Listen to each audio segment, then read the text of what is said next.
Okay, I'm recording the interactive media class. I'm going to start from the beginning of the topic.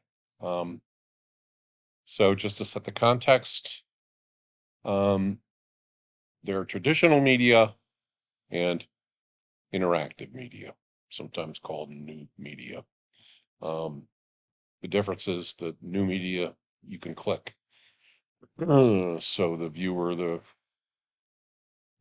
recipient of the communication can actually communicate back. So it is indeed interactive.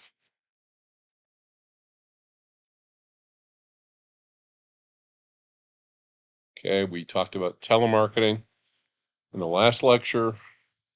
This is a medium that's often left off the list of media, but shouldn't be, particularly for those of us in direct and interactive marketing who want to build customer relationships and recognize that the phone is a way to do that, a helpful tool to help us do that. So I'm going to start off just talking about interactive marketing in general, and then I'm going to say a bit about mobile marketing. Here's the mini agenda for the first part of the discussion. Why is it called interactive? Because of what I just said. That you click it.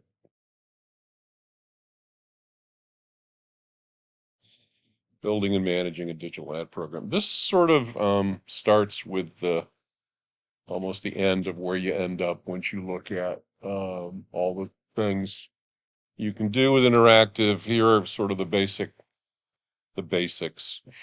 If any of us were to be helicoptered into a company and made head of interactive marketing, the first thing to do is see where we are with different segments of consumers on the purchase funnel and recognize that interactive can be used for advertising. Advertising, I'm just going to go back here at the top of the purchase funnel. That's where we use advertising to reach and persuade new customers. We can also use interactive to communicate with our current customers and build loyalty. And here we're talking about not ads, but emails and sometimes texts. So here are the things that you might want to look at if you were helicoptered into a company and asked to run a digital marketing program.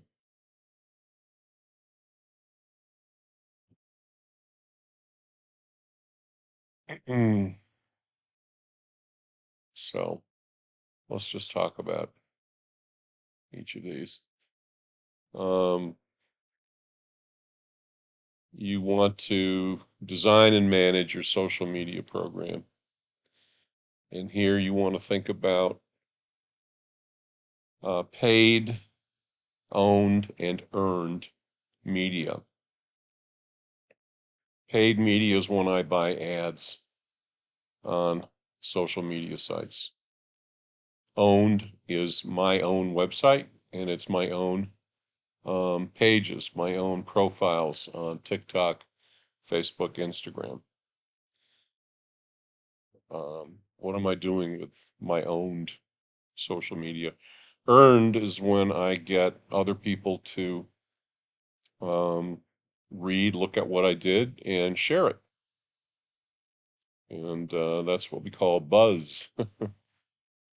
So our at least is the owned and earned portion working as hard as it can be working because boy, you get a lot of bang for almost no bucks from that.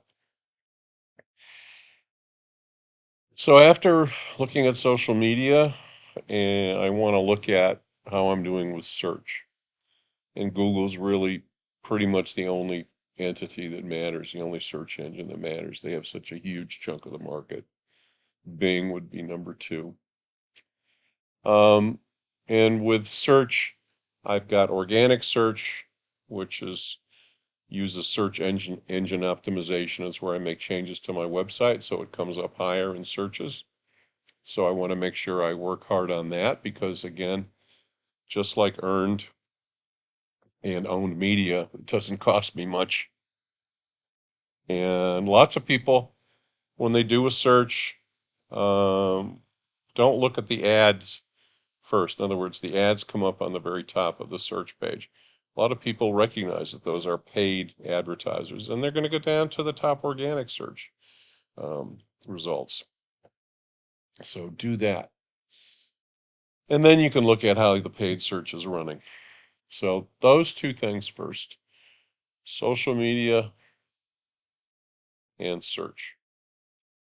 For your social media, have you involved influencers? Are they the right people? Do they truly represent your brand? Are they working hard for you? Are they selling some product? Can you set up a pay per order deal with influencers rather than a flat fee? Speaking of which, we've talked about this when we talked about um, making our media buys accountable.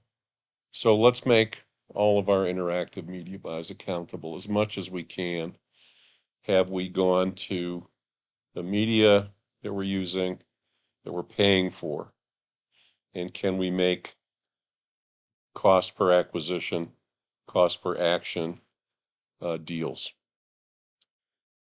And at least can we do it going forward, particularly with new media we haven't advertised on? Can we say to them, hey, I don't know what I'm going to get with you, so let's start off doing a pay per order or cost per acquisition deal.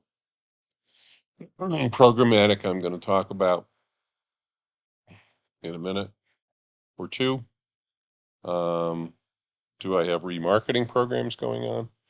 That's when if I almost buy a pair of boots on a website, then the next site I go to, and the next site, it's likely that a banner ad for those boots is going to follow me around. So have I set that up appropriately if I indeed am a e-commerce site? Make sure that all your creative designs work well on small phones, which is where most people will see them. And consider, again, as direct marketers, are there some, once I've identified my MDCs and who I want to get as a new customer, are there lists I can rent?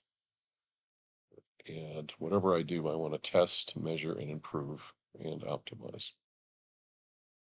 Okay, so let's look at the difference. So that's sort of an overview of things I might want to do. Now let's kind of take a step back and go through each type, each format of interactive ad.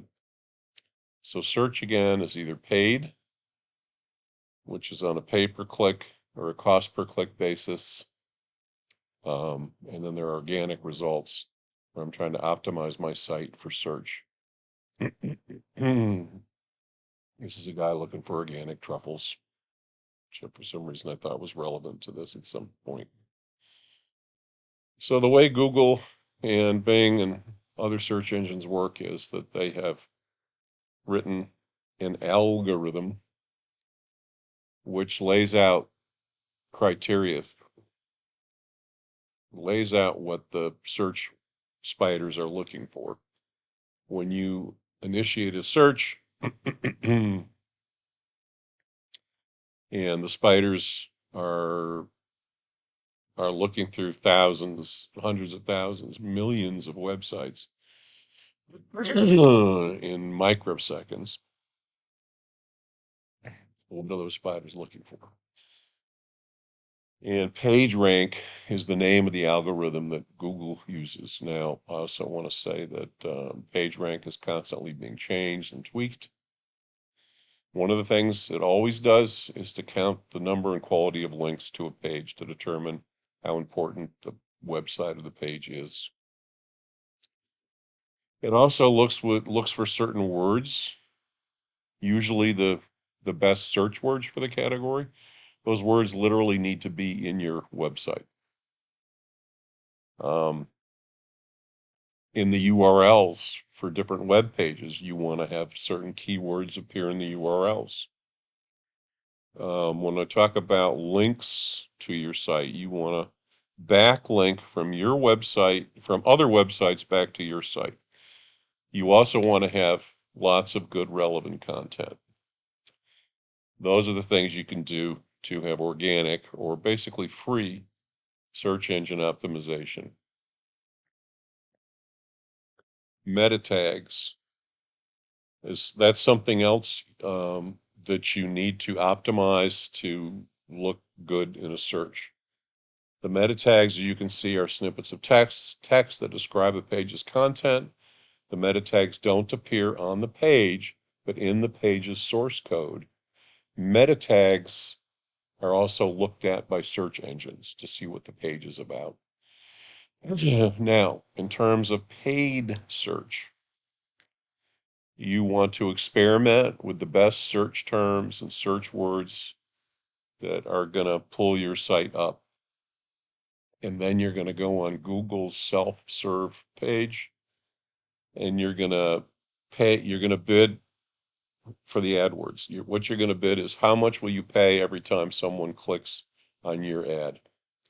In other words, someone puts in the word dog food and your site comes up on top because you bid the highest. If they click your link, you have to pay Google. Okay. That's the paid search. And this is a search I did a while back on Google for Adirondack chair. The photos, and you see where it says ad next to wayfair.com and ad next to overstock.com. That's the photos, and those two ads are the paid search. They're the ones who bid on the phrase Adirondack chair. They bid. So if I were to click Wayfair Adirondack chair, Wayfair has to pay Google whatever they bid. The organic search comes below that. And you can see actually Wayfair is #1 in organic search too. Just to make a point that Amazon has started taking ads a couple of years ago. And Amazon, actually, the ads they take are folded into search. So when you look for a certain product on Amazon, the retailers or manufacturers of that product can pay Amazon to come up on top in the search or to have a photo of their Adirondack chair up on top. So what Amazon has done is rather than just showing Amazon shoppers unrelated ads, they folded in the sale of ads, quote unquote, with the search process. So it was almost like, works almost like Google. Okay.